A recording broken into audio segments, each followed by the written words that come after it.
Hello बच्चों, let's read the question. The electrostatic force F1 and magnetic force F2 acting on a charge q moving with velocity v can be written. Here we have given four options. Now to answer this question, first we will discuss here the key concept, and here the key concept is given as Lorentz force.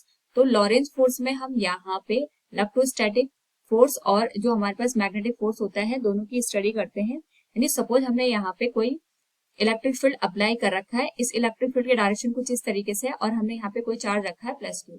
तो हम ये मान के चलते हैं कि जो हमारे पास इलेक्ट्रिक फील्ड है ये इस चार्ज पे फोर्स लगाएगा, and we know that F equals होता है हमारे पास यहाँ पे Q इंटू E के बराबर. या हमारे पास जो इलेक्ट्रिक फील्ड होता है उसको हम फोर्स पर यूनिट चार्ज से इंडिकेट करते हैं. तो जो यहाँ पे फोर्स लगता है due to the electrostatic force that could be written as charge, जिसको हमने यहाँ पे प्लेस किया है मल्टीप्लाइड विद इलेक्ट्रिक फील्ड.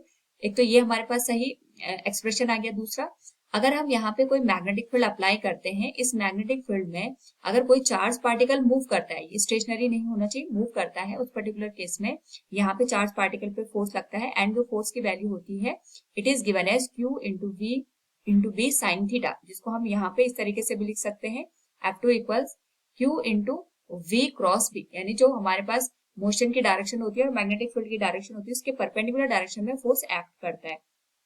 तो अगर हम गिवन एक्सप्रेशंस को देखें तो हमारे पास यहाँ पे जो इलेक्ट्रोस्टैटिक फोर्स होगा F1 की वैल्यू आ जाएगी Q इंटू E, F2 की वैल्यू आ जाएगी Q into V cross B. Option A will be the right answer. Hope all understood it. Thank you and best of luck.